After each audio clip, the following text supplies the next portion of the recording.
All right, so folks, ladies and gentlemen, welcome to Man in America. I'm your host, Seth Holhouse. So, Trump campaigned in 2016 with a promise that gained the support of millions of Americans: build the wall. From then on, the media was flooded with images of children with dirty clothes and sad faces, and we were told they'd been separated from their families and it was all Trump's fault.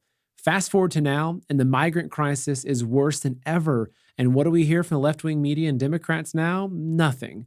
But the truth is that this issue desperately needs our attention because our border has become a massive pipeline for the fastest growing criminal industry in the world: human trafficking.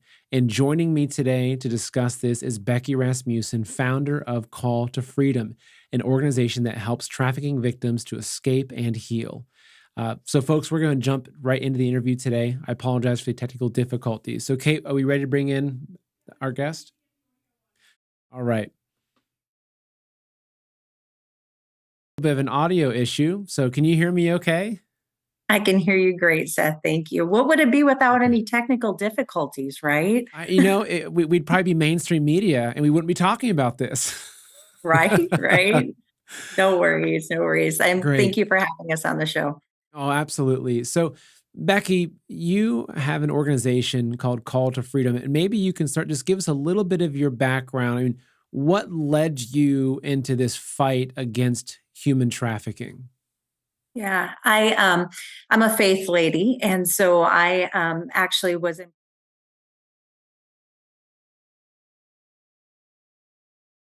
with an organization, and my first encounter with a real trafficking individual was in Sturgis, South Dakota. And we have what's called the Sturgis Rally, which brings about 400 to 500,000 individuals on their bikes for about a 2 week span. And it's a tourism, it's a fun activity. It's a great event. However, anytime you have large groups of people at events, you have the potential for illegal activity. And I had met a young girl, when I was doing outreach in Sturgis, and her name was Marissa. Through a conversation with her, I did identify through that she was a missing girl, and that she actually had been found in this as actually in August of 2015. She was found in October of 2014 and went missing again in May of 2015. And I began to find out with my encounter with Marissa at Sturgis Rally that many programs are not in place for victims of human trafficking. And that if we don't provide services to those that are victimized by either sex or labor trafficking, they're very vulnerable to be pulled back into trafficking situations. And that at that time in 2015, there was only 298 programs that were working with trafficking survivors. There's a stat that every 30 seconds, somebody is pulled into human trafficking. Now, if you compare those numbers, there weren't enough services to provide safety for victims of human trafficking. And I couldn't leave that, and decided and was prompted to begin an organization called Call to Freedom. We became a 501c3 in 2016. And fast forward to today, we have a staff of nearly 30, where we started with all of volunteers. And we've served almost 1,000 survivors through the doors of Call to Freedom just here in Sioux Falls, South Dakota. And so we know that it's happening. It's one of the least talked about social injustices, illegal activity. And the more we don't talk about it, the more victims don't come out. There is a stat that 97% of victims never leave trafficking situations. And that's simply for the fact if they don't believe that they can be safe leaving trafficking, they won't come out. And the life expectancy of a trafficking victim is 7 years. And so if we don't, as a community, do something about this growing epidemic, and it's been with us for years, it's only been put into federal statute in 2000, and we've really been talking about it the last 20 years. But modern day slavery has been happening for years and years. We've just now put a name to it called human trafficking. And I read on your website, and this was astounding to me, that you'd said that there are currently more slaves on Earth than any period in history. Is that correct? Like, that just seems it's just insane to think about that. Yeah, over 40 million people. And I would also challenge those stats, because I don't believe that we've been educated enough, nor do we give this topic the attention it deserves. And that stat that 97% of victims never leave trafficking situation tells me that we have a lot of work to do. And we have high numbers right now. I believe those numbers are even higher. We just don't haven't recognized the problem, nor have we gotten educated in how to address it. And so there's a lot of work to be done from all fronts, from service providers to law enforcement to local entities to federal entities, that we really need to break the silence. And that's how this is facilitated. This is business. You can sell a human being over and over again and make a lot of money. Whereas a drug transition, you actually have a possession and a distribution charge.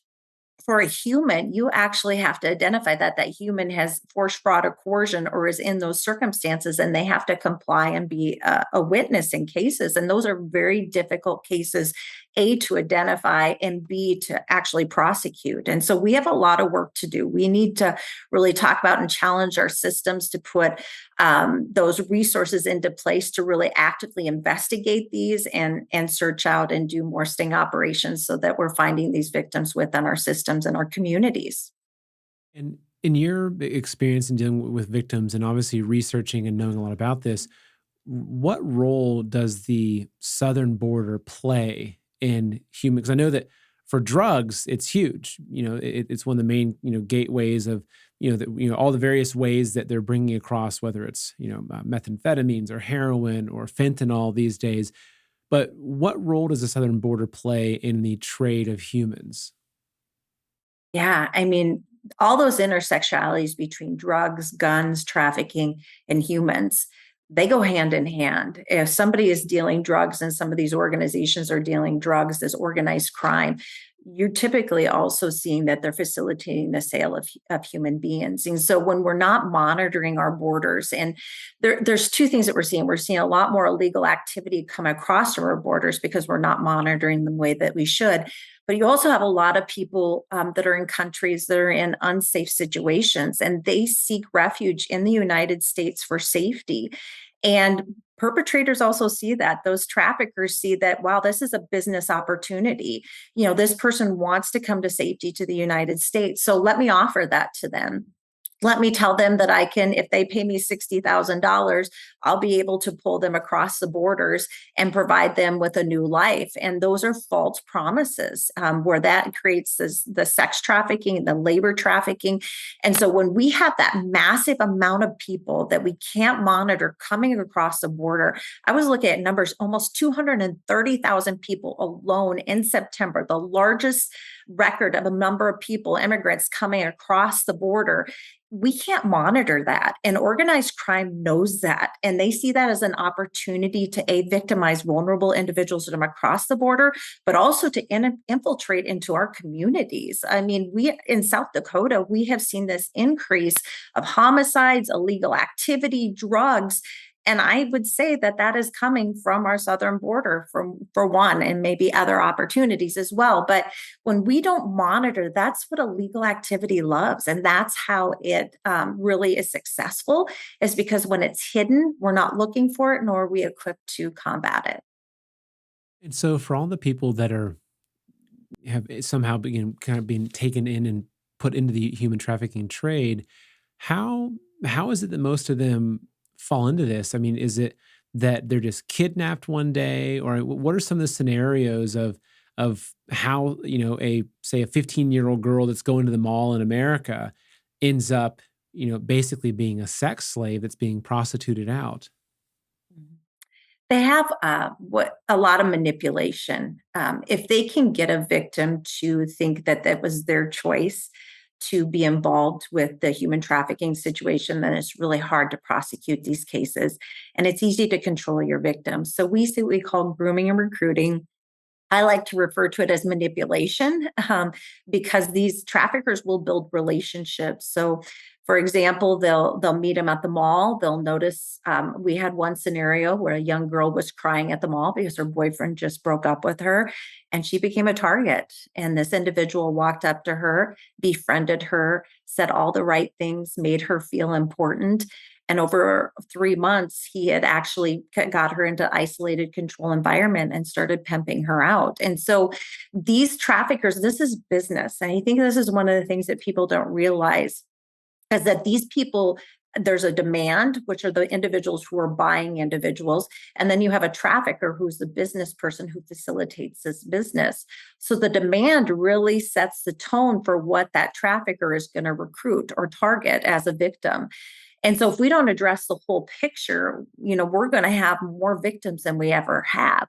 So if a person wants to buy a blue-eyed, blonde-haired girl who's not addicted to drugs and has a Midwestern girl, guess what that trafficker is going to recruit? I can make a lot of money off a blue-eyed, blonde-haired 13-year-old that this demand side is requesting. And so there is no, whatever the demand wants is what the trafficker recruits and brings into their circle. And so there is a lot of manipulation. Sometimes it's very relational. We've had parents who've trafficked their own children, and I think that is the hardest. And we call that familial trafficking. In South Dakota, that's very prominent because we have three of the poorest counties in the United States located in South Dakota with our Indian reservations. And so that creates a dynamic of cultural poverty, and I'm selling individuals to meet my basic needs. But 52% of who we serve are Native, the other are Caucasian and different backgrounds. And so it doesn't have one way that it's facilitated, nor does it have another way that a victim is. It doesn't have a stereotype. We've also worked where it's gang related, which usually has the cartels behind the gangs. The gangs are usually facilitating a lot of this trafficking, but it's more organized than we all know. And I've learned a lot from survivors over the course of the last 7 years. And so when we look at this organized crime, it really is facilitated in a lot of different ways. But what I would say to individuals who are listening that are parents, social media, 120% increase of recruiting online when COVID hit. So COVID changed some of the dynamics because they couldn't get face to face with their victims. They couldn't go to the mall. They couldn't make that direct contact. So what do? They say, I can go online and I can make connection with your kids through Facebook, Instagram, Snapchat, wherever they can profile you and look at your kids. And maybe your child says, I'm so sad my parents just got divorced. Boom, target. You now have a vulnerable kid who's now just giving you this in to begin a conversation and to facilitate a relationship. And we've had individuals who have dated their trafficker for up to 6 months before they were pulled into human trafficking. And so also we've had two handfuls of survivors that we've served that have been married to their trafficker. And so they will build relationships. They will find any avenue to connect with these individuals. And the latest we've seen are young boys. I don't want to exclude that this is just women and young girls. We're talking about boys, and this organized front, what they will do is they'll find out what we're not talking about, what we haven't educated on, and what we're really not looking at. And that's boys. And boys are really difficult. There aren't a lot of services for young boys in the anti-human trafficking front. And also, boys are kind of a different victimization where they don't break that shame factor. They don't talk as much. They don't believe that there's services out for them. And so they actually are more susceptible because of some of those gaps in services and those vulnerabilities. And so if a demand wants a young boy, they're going to find a young boy. And if a demand wants a young girl, they're going to find a young girl. And it's usually in identifying that individual's vulnerabilities and capitalizing on it. And so you speak about the demand. So where's this demand coming from? Because I think that when we think about the movies, it's like, oh, the demand is this really fat, ugly guy like living in a trailer, that's playing video games all day or something. But I mean, is the demand just a particular class, or is the demand coming from white collar, like successful people, your local sheriff, or I mean, where's the demand coming from in America? Yeah, all of the above. We've had individuals who have been in our political world. We've had individuals who have, on the demand side, that have been law enforcement. Usually when the survivors come in, we start working with them and they're on their way to being a survivor.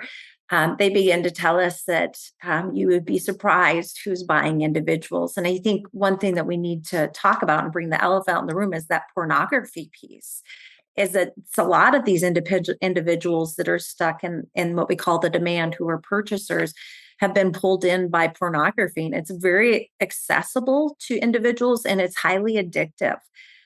Sex addiction is probably one of the least talked about but most the common because it's so accessible today. And let me tell you, those online pornography sites know how to target individuals to get them addicted to this particular life because there's a lot of money to be made off of it. So there is not one demographic that really fits that demand side. We've seen what it does is that organized crime then recruits based on those demand circles. So when you have political individuals who want girls that have no addiction or a certain age, and it's usually young, or they want boys, that's they're going to cater to that particular demand circle. And so when we see gangs, it's more of that vulnerable, where it's homeless, maybe girls that have gone through addiction. That and the person doesn't care what the victim looks like as long as it fits their need to fill that sex addiction. And so it is all over the map, and you would be surprised. I think the big elephant in the room is we need to talk about the sex addiction, the pornography that drives this industry, and we don't talk about that, and it's taboo. And we need to provide resources and services to those that struggle with sex addictions because it's a real thing. It's just like drugs; it's highly addictive and very difficult to work through that recovery process. With a lot of the social trends that we see in America, especially like with the sexualization of children, like mentioned that the addictive nature of pornography. It's like, well, now you've got children. You come out with social media, and we know that, for instance, looking at TikTok, that which is really an instrument of the CCP, that they have different algorithms for kids in America than kids in China, and that kids in America are being intentionally shown more pornography, self harm, drug use, etc. So, with the social trends, 'cause it sounds to me that what happens on the supply demand side of human trafficking is really probably affected by the societal trends. And so, if you're saying that, well, there's now being more of a demand for young boys, it's like, well, does that have anything to do with this push for transgenderism or drag queen story hour, or the grooming? We have now these young boys like Desmond. I think the young boy's name is Desmond, who's a cross dresser, and he's been on mainstream media. They're kind of saying, "Oh, this is so brave of you." So, do you think that a lot of these trends are actually starting to kind of fuel into and lead to increases in demand in human trafficking? I think it lends into individuals and how they view humanity and how they view an individual. One of the hardest things I think for me in the trafficking realm and working with survivors is there's no value for life.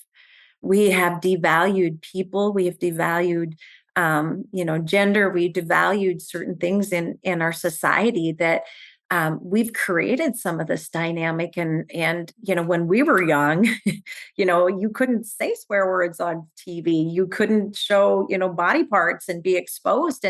And that's not the trend. And today is a different world. And you see young girls who now are now subjecting their bodies, and they're not valued by who they are. They're valued by the way that they look. And so that creates this whole dynamic of individuals not being have self-worth. And you're so much more worth than what you look like. It's what's valued inside of you. And to work with a survivor and to restore that honor to them, that they've been devalued, they've been caged, satanic rituals. I mean, we've seen so many horrific things, and the value that you think that this is okay to do to a human being. It is not. This is somebody's daughter. This is somebody's son. This is somebody's grandchild. This is individuals who deserve to be valued. And our society has devalued and objectified individuals, especially women. And then we talk about the gender with boys. I just think we've become so distorted in how we view things that we've almost said it's okay to have these values and to do this, and to really even talk to some of the demand afterwards, and even some of the traffickers, and say, why did you do this? And traffickers say it's all about the money. I can sell this person because I just view this as a business and it's all about the money. Or a person that is buying thinks, well, she wanted it, she showed up. No, I'm sorry. When you're 3 or 4 years old and you ask your 3 or 4 year old, what do you want to be when you grow up one day? They're not talking about being in pornography, prostitution. They want to be doctors, lawyers. They want to be something that makes a difference. And so, somewhere along the way, we have this person has been hurt. We've devalued them, where they think that this is their value. And that's not okay. And we need to really look at our communities and our society, say, how do we change this for good and not continue to go in this negative direction? I absolutely agree. And, my daughter's 2 years old, and so she's not telling me what she wants to be yet. Right now, she just wants to play with the dog and play with the chickens, which is great. And I will be the most watchful hawk of a father over her. And Yeah. maybe by the time she's 25, I'll let her have a smartphone. Maybe if she plays her cards right. But this is maybe a little more of a difficult question to ask. But what would you say is one of the most difficult cases that you've dealt with? Because I think that something that, like, even hearing you talking about like the satanic ritual abuse and what you've witnessed, like, I'm welling up with tears, just from that. And I think that this is, people need to have a visceral response to this information. They need to understand what this means, because as a parent, I look at this, it's unfathomable to me to think about, even if my daughter bangs her head on something because she's just playing, and what, even that's more difficult, but to imagine what you're talking about is unfathomable. So, in your experience, what's one of the more difficult cases that you had to deal with, and walk us through that? Yeah. I think it's when individuals are trafficked by their own mother or father.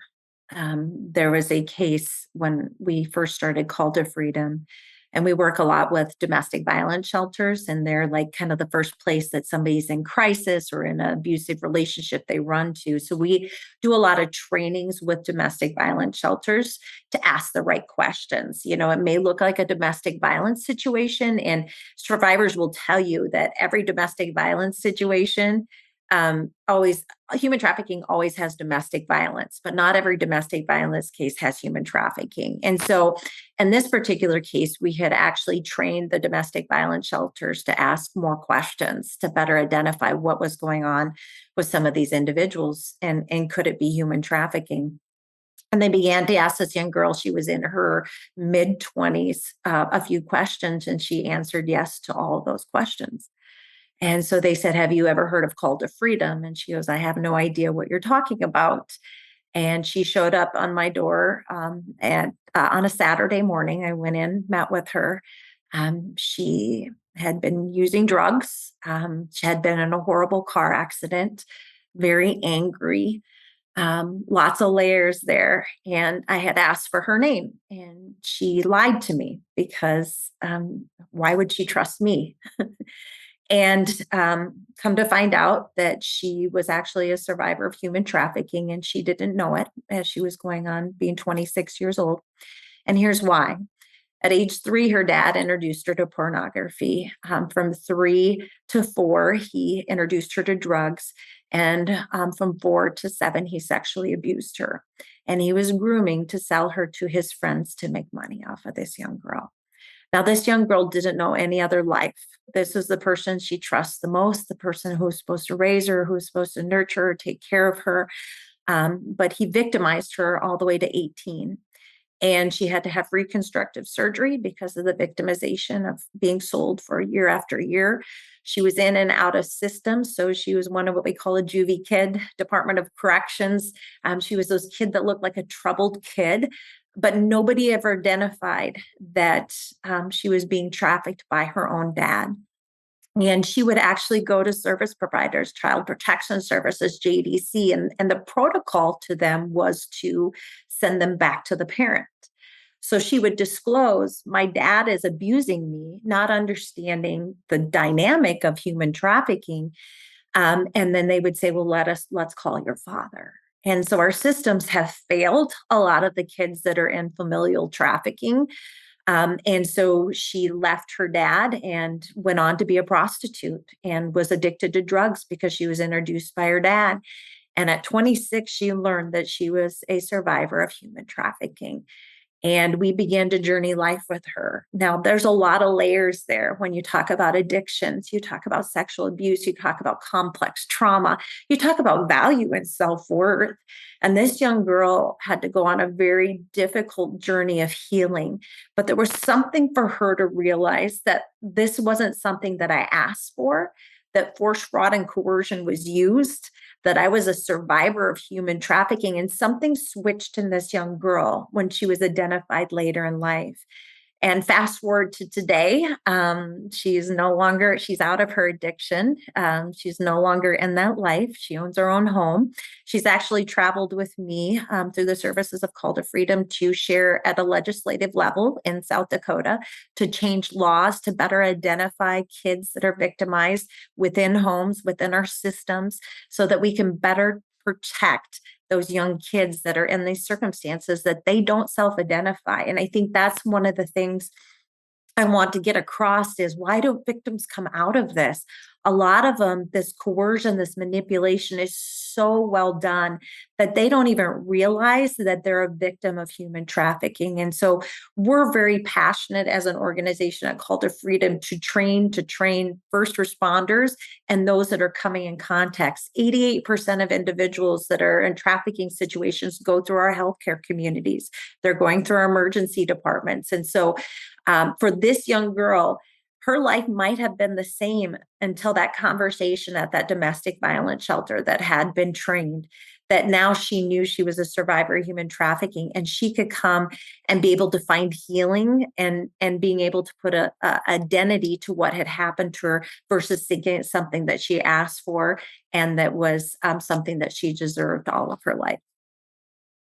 And what are some of the questions that were asked? Because here's a girl that it's it's hard to believe that someone that lived like that could have gone through so many hands of people that should have been looking out for her and to sent her right back into the devil's den.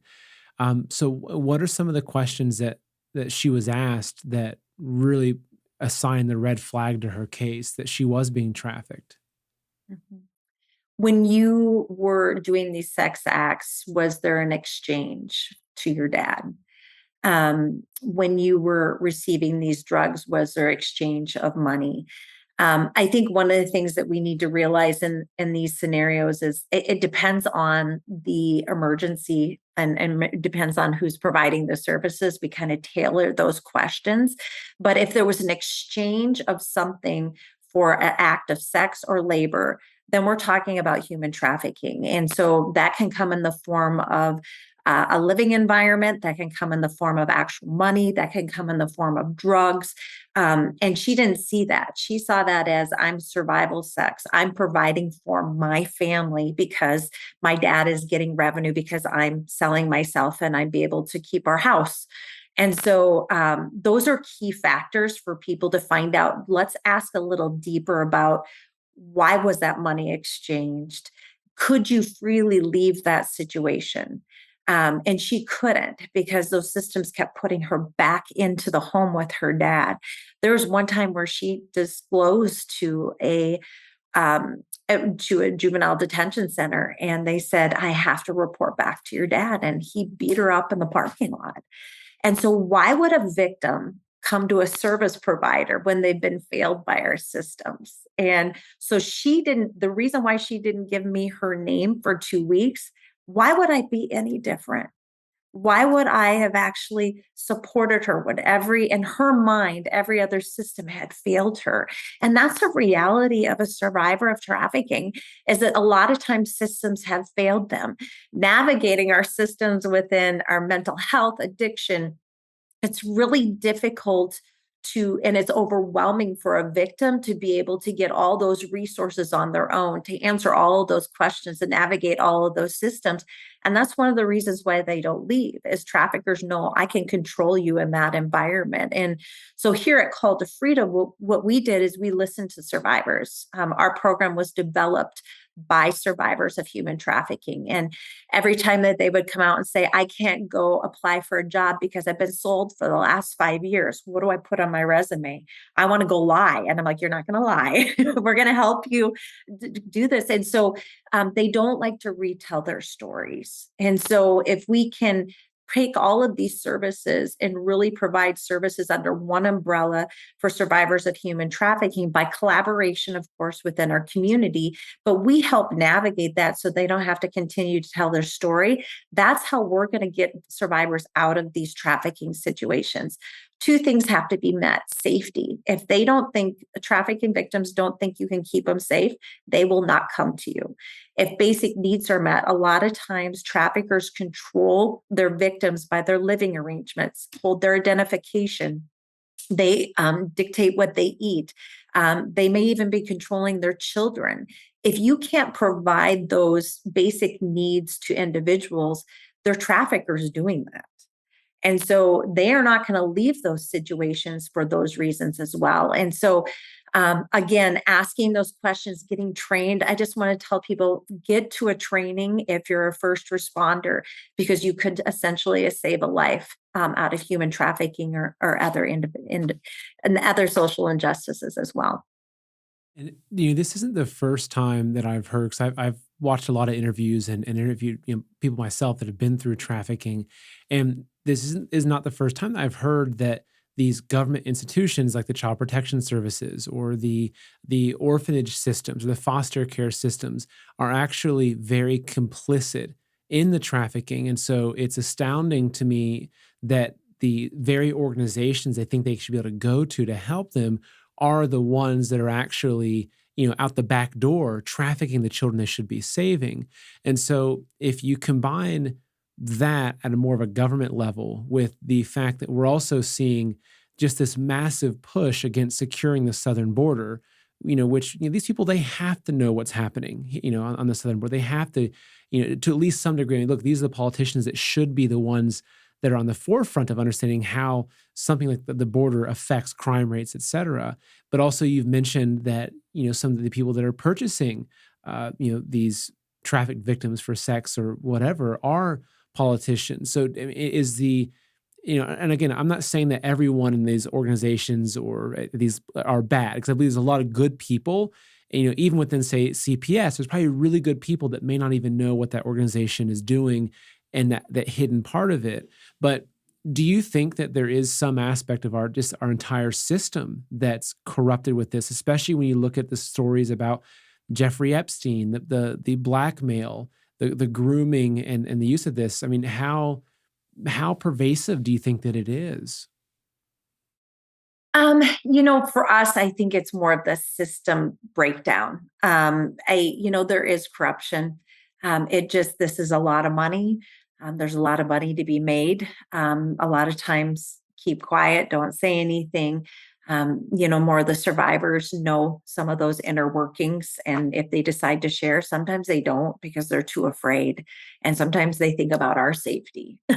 And so they're not disclosing to us, some of that, but they will talk about, I was bought by a law enforcement person and this particular person. And I think really the bottom line comes down to is we have a lot of gaps in our systems.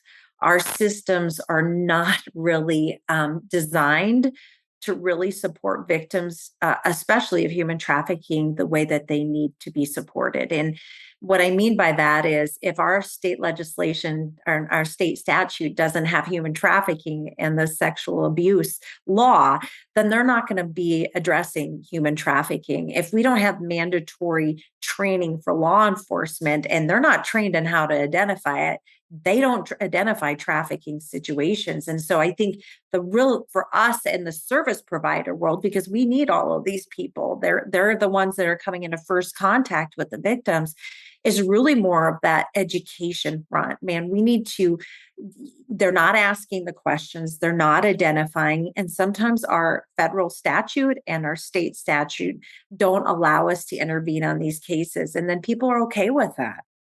And I don't think that's okay. This is somebody's child. This is somebody's grandchild. And so, where do we value life in our systems of child protection service, foster care? And there's just so many gaps that we don't talk about because it's easier to brush in the rug because they're so busy with so many other things. They don't want to add potentially add something else to their plate. I don't know. It's just something that I have been frustrated with personally and working in systems. And when you live life with survivors and you hold their hand and you wipe their tears and you don't have answers to why we as a society and as systems have failed you, but we'll work on changing that, but also raising them up to have a voice to make that change. And so I think there's a lot there. I think there's a lot of that education piece and that easy just to wipe under the rug because human trafficking isn't something that people want to say is happening in their community nor in their state because it'll put a red flag on that as well. And so but yes, when you talk about Epstein's, Mary, who we'll have on next week, knows that area very well and knows the organized front very well. And there's a lot of money. And when there's money, people are easily influenced and usually in a negative way. And unfortunately, I think that summarizes human trafficking. It's all about the money. It's not about the people. It's not about valuing life. It's about how much money can I make and how much power can I get. And that I think lies the problems within our systems. Yeah, and I think, I mean, it's probably a much larger discussion, but I think that a lot of it just comes down to the morality of the human heart, and the fact that there's no longer prayer in school or any of these things. If you look historically, the way that the human life is valued in our society isn't that much different from a lot of ancient, or different cultures that, say it's the Mayans that were sacrificing humans to their gods before their culture fell, or the rampant pedophilia in ancient Rome or Greece, or from a biblical perspective, the sacrificing of children to Baal and to the historical things. I mean, it's to me it feels like it just is a sign of where the human heart is at, and that's like I agree with you. There's the gaps in the systems, but I also think that there's some very fundamental gaps in the human heart that have really Yeah. emerged, especially over the last 100 years. And I talk a lot about cultural Marxism and why our churches are what they are now and the infiltration from the communists and all that, because I think that it's a moral crisis that really allows this to happen. So for parents or grandparents that are watching, or even siblings, what's some advice that you can give to people that if they have their own young children or grandchildren, how can folks be more proactive in protecting the loved ones that are close to them? We actually are releasing a book. It's a Call to Freedom. The grandmother of the first survivor that ever came through Call to Freedom followed me to 3 speaking events because her daughter was pulled over in a sting operation and was one of 3 individuals who were in a trafficking ring. And she had no idea what happened to her granddaughter. And she followed me so she could understand what was happening. And today she says, if I would have known what you taught me, I probably could have prevented what happened to my granddaughter. And they talk about that. Now, to say she's doing really well today by the grace of God, and I give him all the glory that their granddaughter is doing well. However, she wrote a book, and we will be publishing that in December of 2022, and that'll be on Amazon. And that book really tells you what signs to look for, how to protect your children, what questions to ask, healthy relationships, how to navigate social media. How do you protect your children? Here's what I would say to parents. What you don't know can sometimes affect your children, and they don't have that mental capacity to understand healthy relationships. So I think those are definite conversations that we should be having with our children, but also being involved. You're not their best friend, you're their parent. And regulating some of those social media sites with apps called Bark, where they can actually read into certain texts, certain words, and they'll red flag parents. Get educated on how this is facilitated, but also how to protect your kids online, because a lot of the recruiting today is happening online. And so understanding apps, kids are smart. They know how to add apps without you knowing. And so are you regulating the phone? Take it away at night. Don't let them have it in the evenings. A lot of traffickers like to have conversations on FaceTime in the evening hours because parents aren't up. And so monitoring those communication tools that give individuals access to your children, I think are really, really key. And I would say attend an event. We're at calltofreedom.org. And starting in November, we're doing what's called parent connection classes. And those classes are really for individuals to.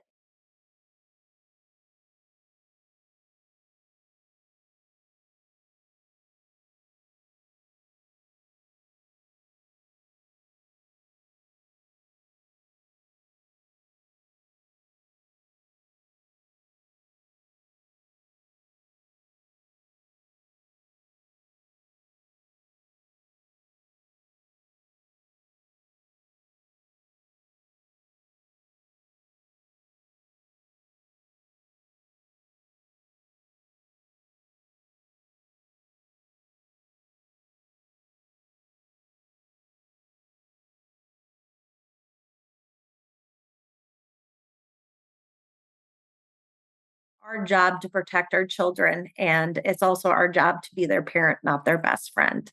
And resources to do that, we have those, and we would love to have you. Can zoom in on those as well if you're not in the South Dakota area. You can zoom in from Florida and anywhere you're at, and we would love to have you be a part of those classes. And they are a three-part.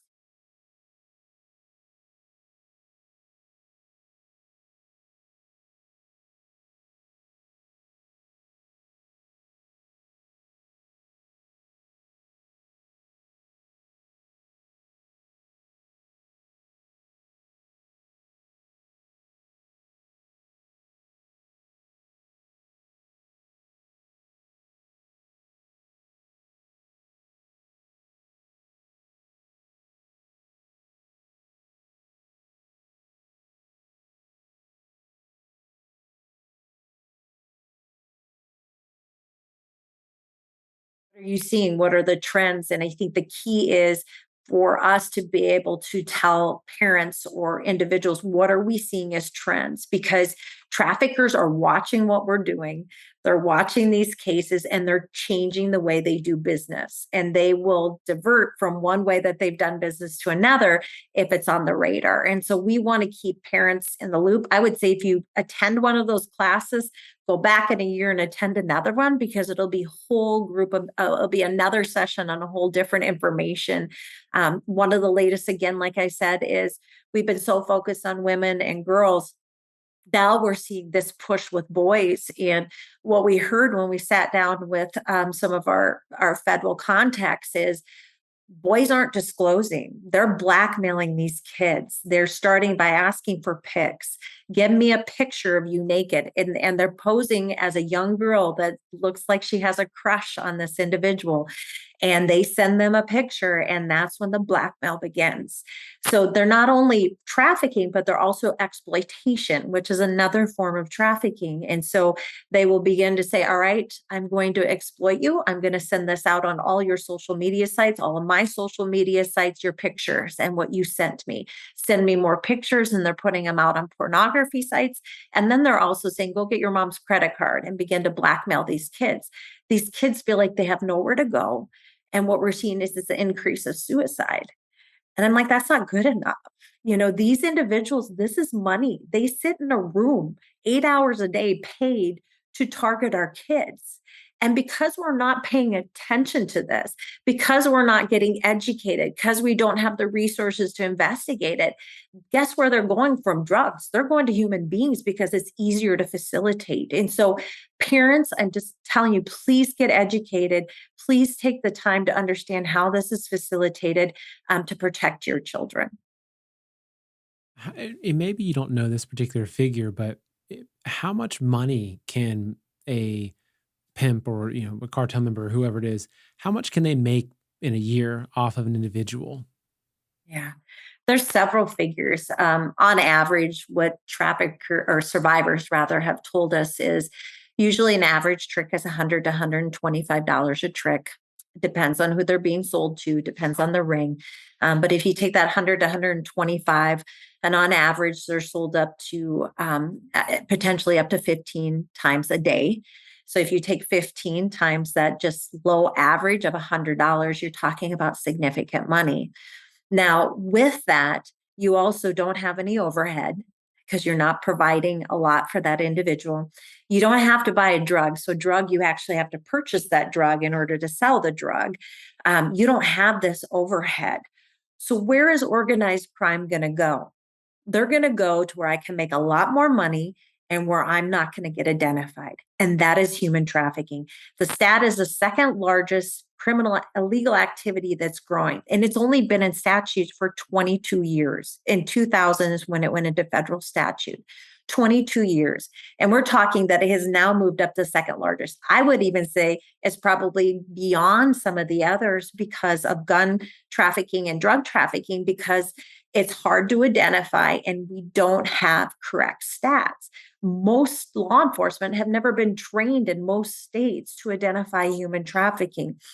Most of our emergency departments in our healthcare communities haven't been trained either. Our domestic violence shelters, parents, because it's such a new social injustice. So we're seeing this trend where if they're selling drugs, they're also selling human beings because you can make a lot of money off of both. And there's usually that intersectionality of criminal activity, which includes human trafficking with some of the guns and the drug trafficking that we see as well Gosh, I can't believe up to 15 times a a day. day.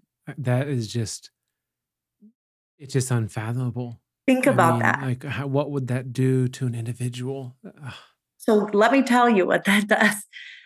By the time, and I get really emotional about this, so I'm sorry, we started working with adults. And when they started coming through the doors, sometimes they're so far gone.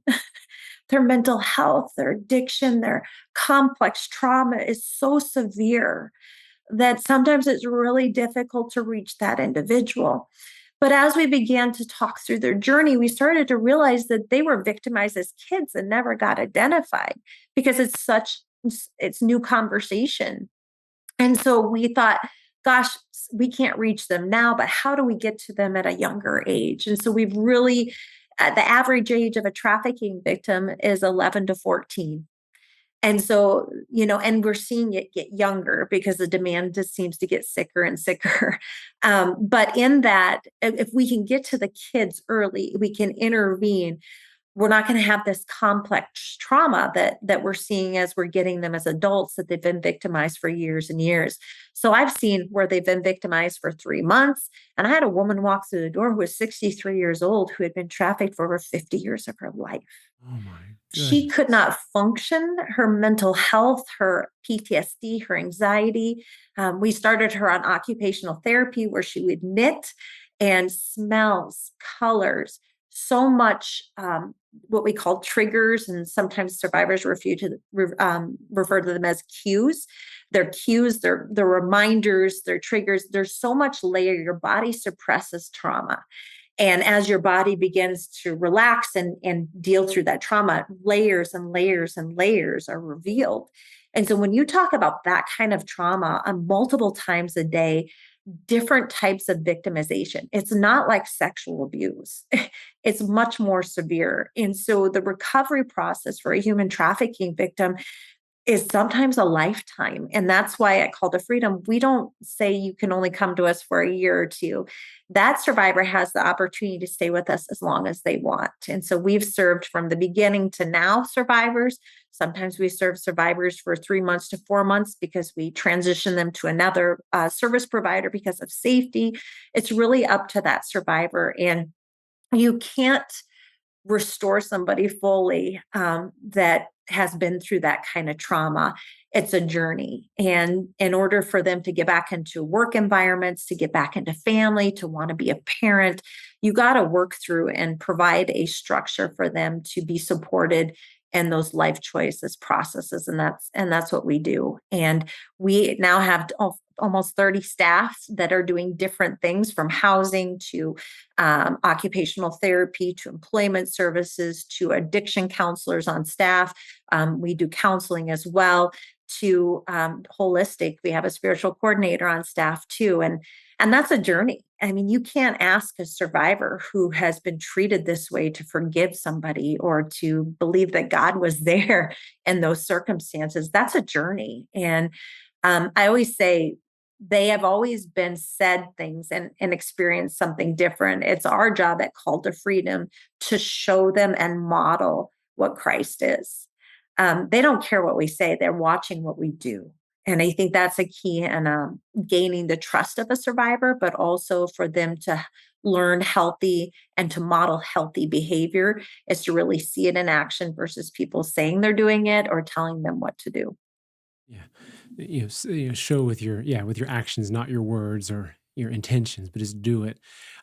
If I, How do you operate? How do you fund this business? If you have over 30 staff, I'm guessing that the trafficking victims aren't paying to be in your service. So do you use your business, or that does it's a nonprofit, right? So you rely on donations and grants. And I mean, how does that work? Yeah. So when we started this, it was really hard. It was strictly the community because there weren't stats. There was nobody keeping stats of human trafficking victims in the state of South Dakota. They weren't talking about it. We've now worked with entities as Department of Public Safety to get those implemented across the state. However, we started with community support in the latter part of 2017. We were accepted into three over the course of the next year and a half, three federal grants. We also get some state funding. But what I've learned is, and no offense to the federal government, but they don't really understand survivors. And so when there are certain requirements put on us and how to serve survivors, and survivors saying that doesn't work, we have to go where survivors are telling us and what works. And so we're really kind of shifting from some of that federal and funding to more of that community focus. And that gives us more flexibility to be able to develop programming that's more effective with less limitations.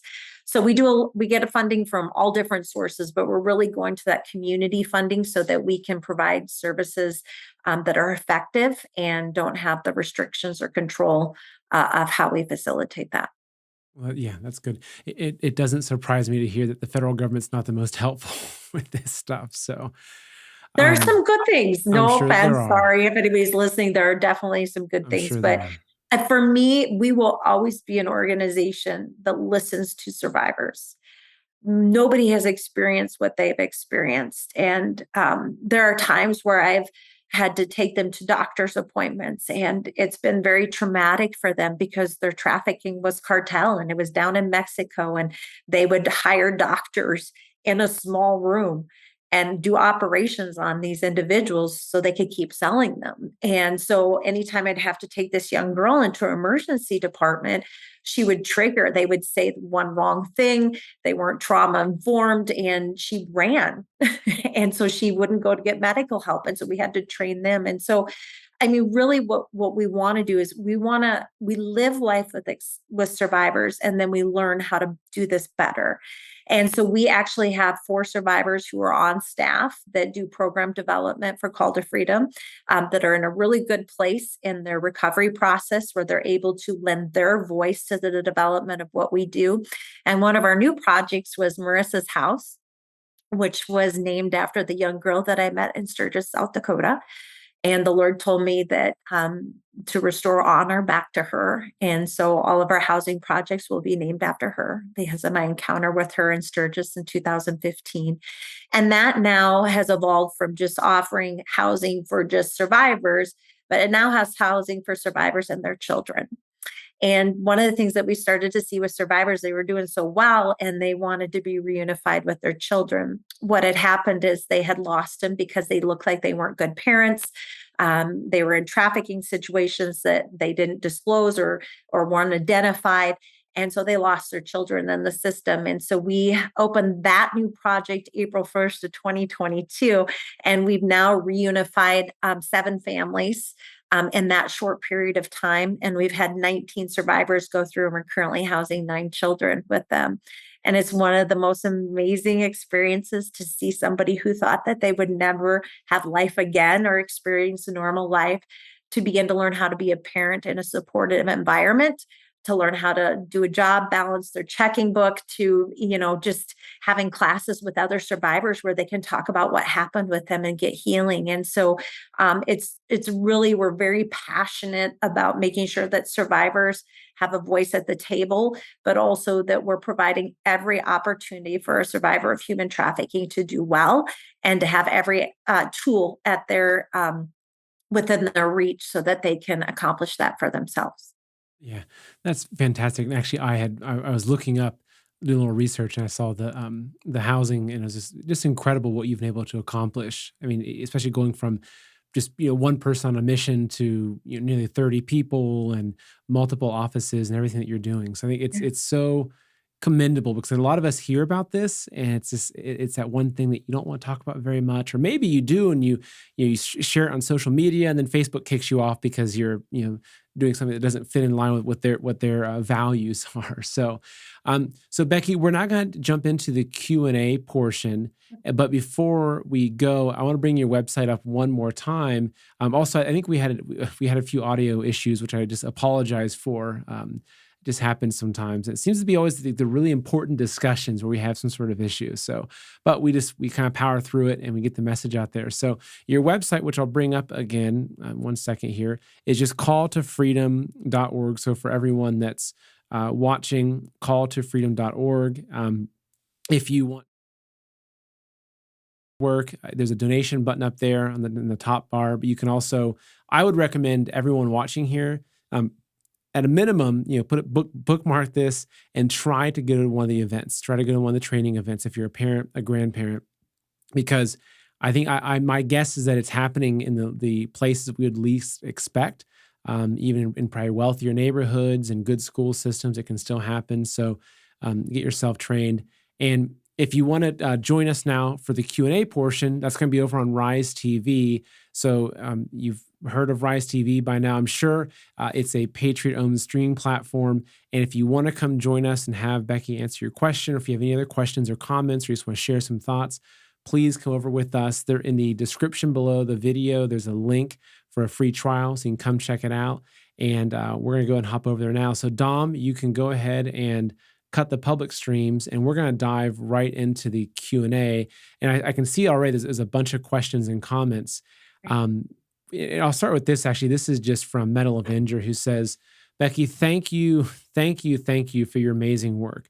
How do you manage to stay so positive and strong in the face of all the suffering and cruelty you're confronted with? Yeah. My faith. For me, this is a call. I would not have chosen this unless the Lord had called me to this because it is difficult work. But He has been so faithful to this work, and I hope I can talk about this on Oh, here. please But do. Oh yeah, we get into this it stuff all has the time. been. I trust Him. If the survivor walks through the doors of Call to Freedom, He has always kept them, even if they've left. Maybe their journey wasn't what we wanted it to be.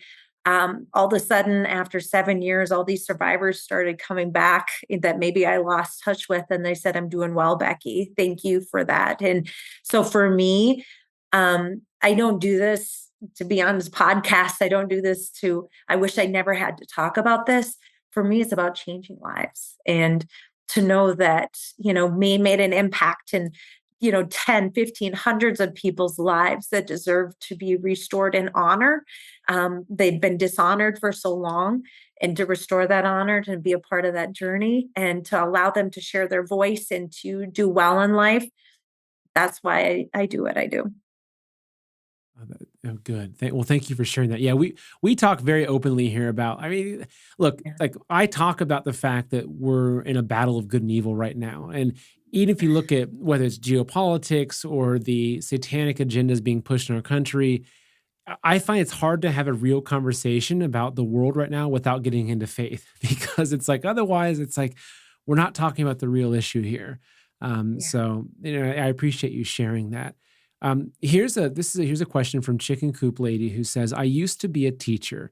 I believed one of my students was being trafficked by her parents. I reported, but they have since then disappeared. I'm in Minnesota. I'd like to help with your work. How can I help? Yeah.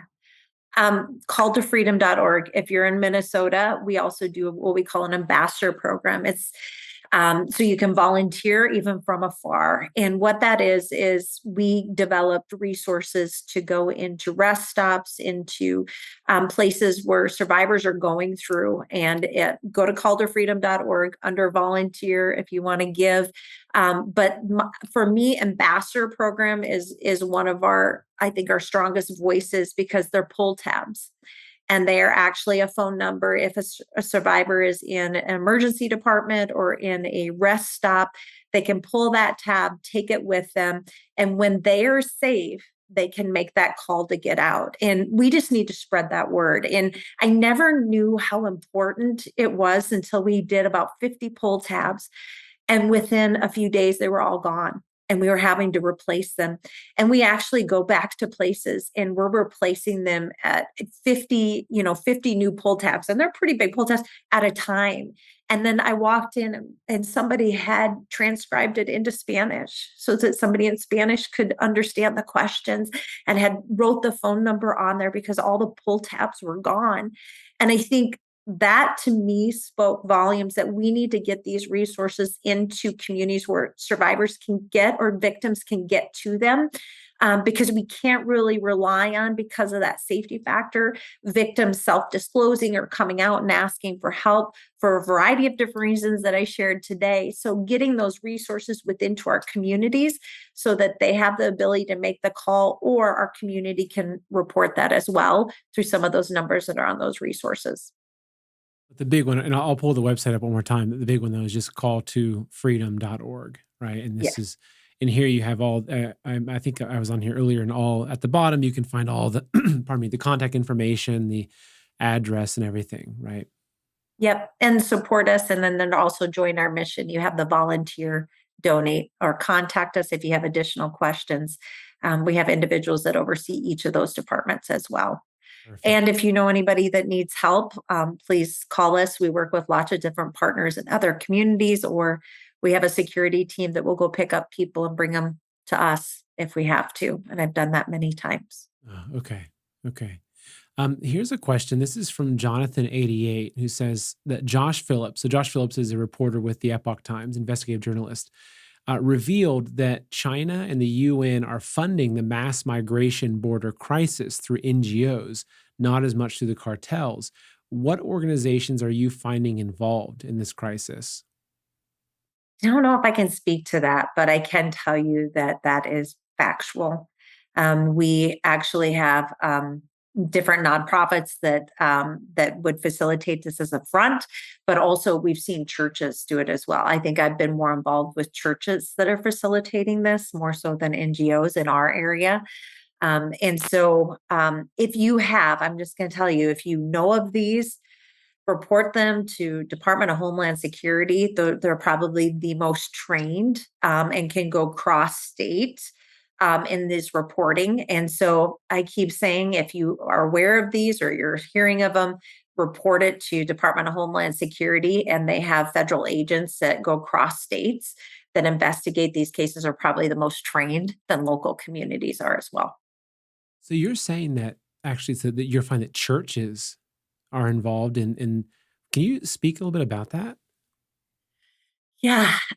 So we have in the foreign national population, we have seen just in our area where churches serve as a front. They are preachers, teachers, and they are connecting with vulnerable population. A lot of times foreign nationals will come over, their families aren't with them.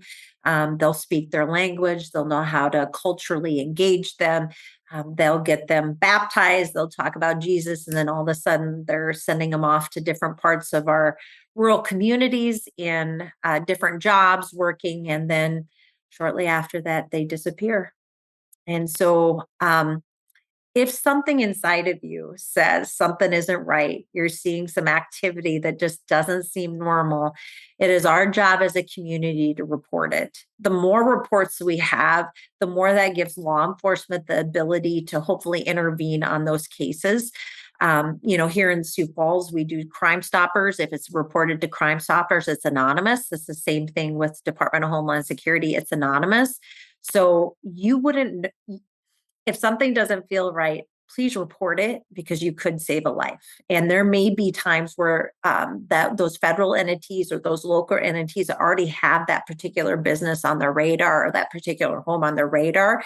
And your one call may be the call that they need to close that case or to connect the dots in that case. And so reporting it and just look up Department of Homeland Security, call that line. Even when we're talking about border issues and deportation, I know that they are the safest people to call in regards to human trafficking. That's actually leads it to a question about the border and ICE. So here, this is a question from Chicken Coop Lady again, who says, "What do you know about Operation Talon and its cancellation by Biden? There's conflicting information saying Biden didn't cancel it, that ICE did. Could the Biden admin be in on the trafficking?" Sorry, I probably can't say or give you much insight to that. But I can tell you this. If there are some perceptions of things and some feelings and some things that add up, there could be potential wrongdoing in those elements. But I'm sorry, I can't really No, I speak understand. I to mean, that. you're running a very public nonprofit, so Yeah. you're different than me. I can get him on Yeah. here and Sorry, political people. yeah, that's okay. I can't really take a side either. So No, I yeah. understand. Yeah. I understand.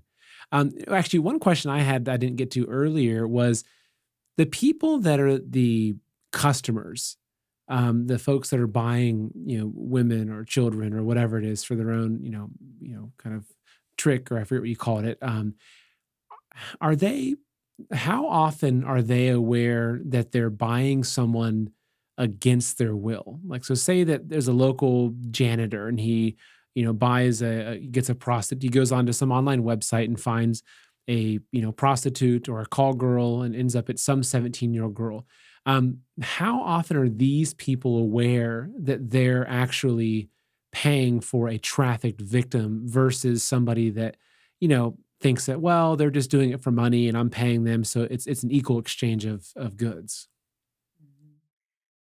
I think sometimes that addiction is so strong that they don't want to know. And so if out of sight, out of mind, then it doesn't make it wrong, right? If they're a willing victim, then it makes it okay in the choice I'm doing. And they want it.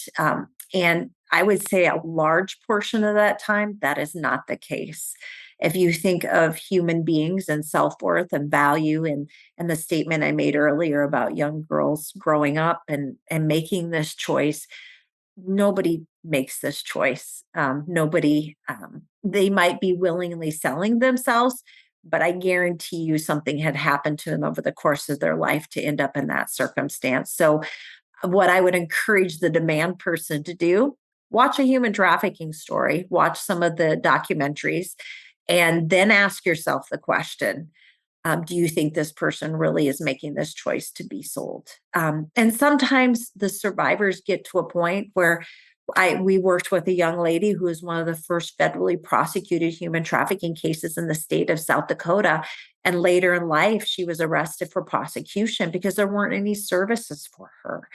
And so somewhere across this life, there was not a choice there, even though it may look like they're making a choice. So I would say a large portion of those individuals who are online being sold are probably against their will.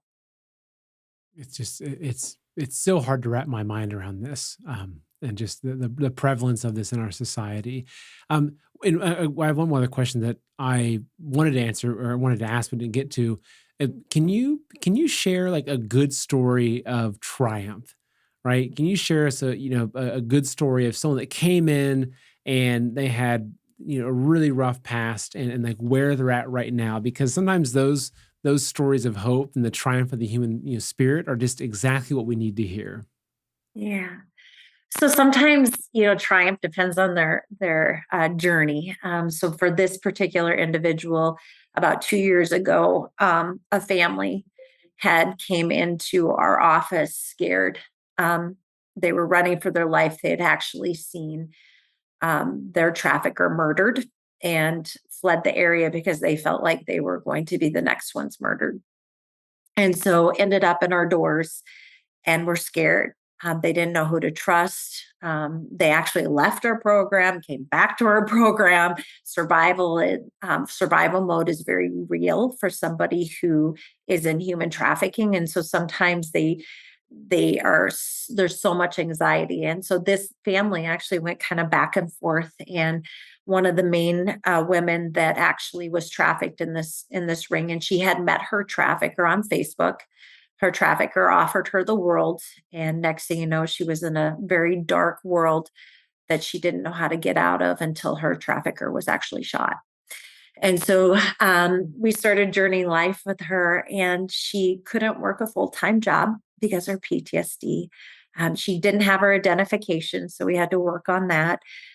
She had lost her three children in that process because she looked like she wasn't a good mom, but she was actually being trafficked at the time of that victimization. And so um, fast forward to 2.5 years later, this young lady is working full time. She actually is a shift manager at her job. And just under a year ago, she got reunified with all three of her children Wow. and has her own place.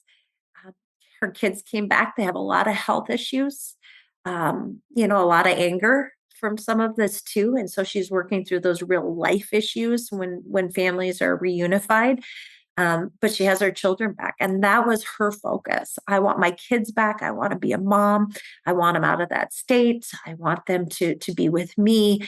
And she knew she had to do the work of counseling. She knew she had to do the work of making sure her mental health was good, because that's what the DSS or department CPS workers are looking for. Are you stable to reunify? And so fast forward today, she's working full time. She's worked now, and she couldn't work full time. She could only work 10 hours a week because her body was absorbing that trauma. And so physically, she couldn't do it. But we worked with her in that job to be able to meet those requirements and to increase her strength, work on her trauma. And fast forward to today, she is reunified with all three of her children, working full time, and shared her story again at one of our events as well, and now serves on our survivor voice, as a voice for other survivors in program development. And so there is hope.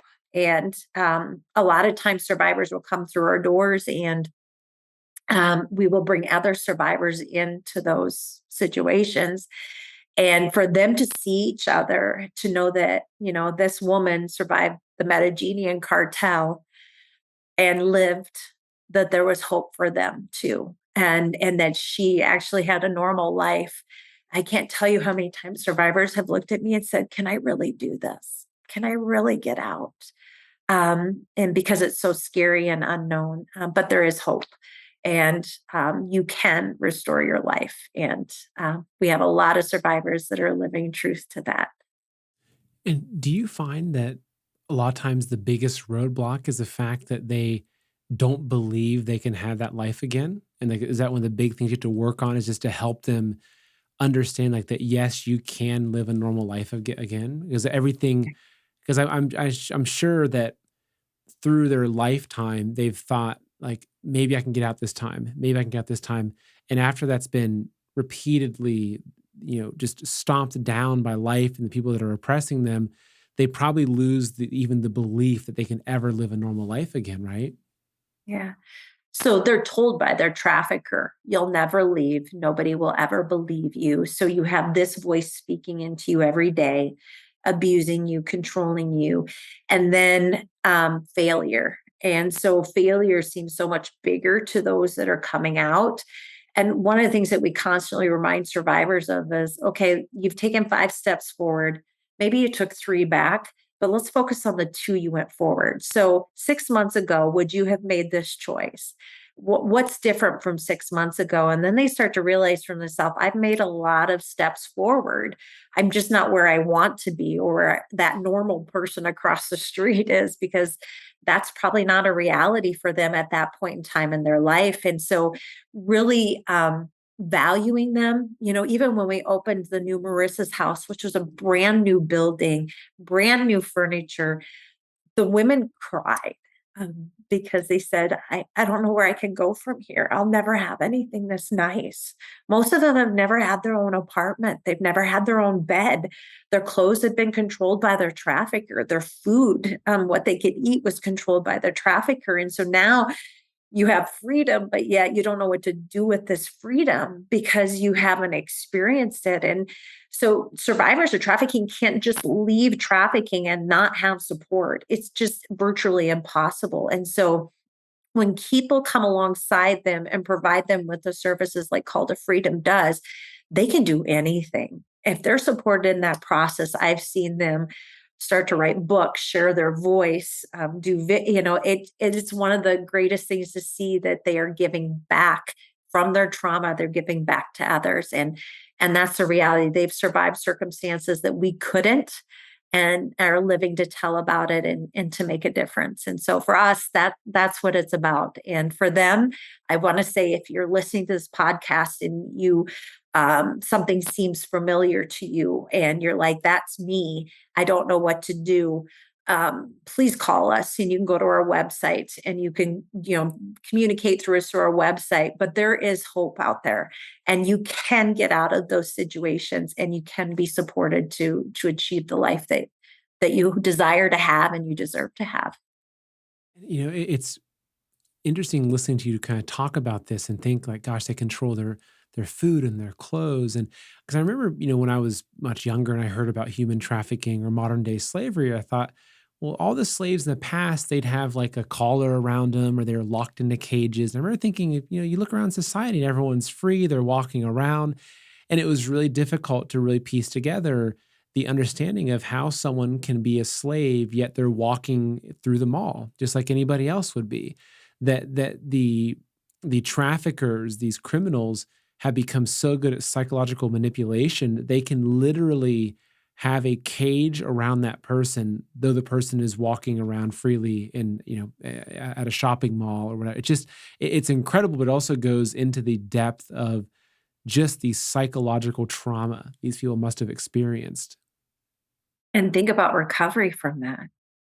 I've survivors have told me it's easy to get over the physical, the bruises, those disappear. But those words and that control and that manipulation doesn't. That stays with you day in and day out. And we think, why don't they just leave? It's impossible, nearly impossible, for a victim of human trafficking to just leave a circumstance. And that's why us being educated, us being a voice for them when they can't, is so important, because they deserve to get out. And the things that these individuals that come out have to overcome, just living life with them. A lot of times I'm like, as a normal person, I don't know if I would survive, because it's so difficult and it's so disheartening.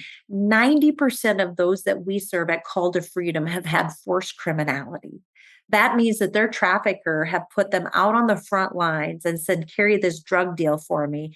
And they've gotten arrested for their trafficker, but they can't say anything because they have their children or they're threatening their family. So they take that charge for their trafficker. And so there's so many more things that we don't understand about the life of a victim of human trafficking that we just really need to stop judging until we live life on this other side. And I remember this young girl that was trafficked by cartel, a Mexican cartel that I picked up from a domestic violence shelter. She was hiding in a bush, and we were on our way to the emergency department because she had been diagnosed with lupus, which is an autoimmune, and it was attacking her organs. And so we were in and out of hospitals. No program would take this young girl because of her medical difficulties.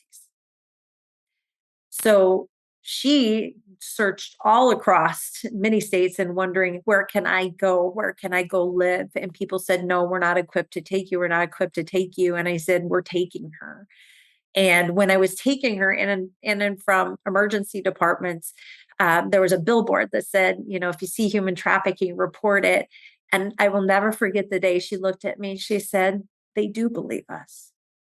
And so what this is about, breaking the silence over this, is that those that are in these situations and what they've survived, nobody wants to hear.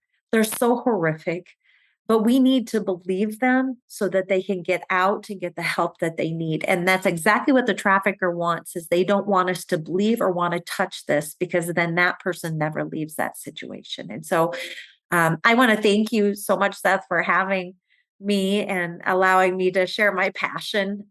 If you get to meet some of the survivors, you would know why I'm so passionate. They're some of the most challenging, but yet amazing individuals that you'll ever meet. I can see it come through you. And as you mentioned, I think it's either next week or the week following, depending on scheduling. We're going to have you back on with one of the victims that you've helped rescue, and so she'll be able to talk about her personal story, which will be incredible. And I want to end with one final comment. This is from David 911, who says, "Well, more of a massive shout out to you, Becky. You're one of the bravest guests that we've had. You're doing God's work 1,000% and absolutely answering His call. Godspeed." Thank you. Thank you. I wouldn't do it without God because I know I'm fully not equipped, but I'm telling you, if you have a call on your life and you feel called to something, and if God has called you, He will equip you to do it. Yeah. And um, it's so worth it. So thank you for that. Oh, of course. Well, Becky, thank you so much for joining us today. Thank you for your bravery and for just the sacrifice that you've made. You've got an incredible story and an incredible organization, and I'm looking forward to having you on again. So, thank you so very much. Thank you, Seth. Take care.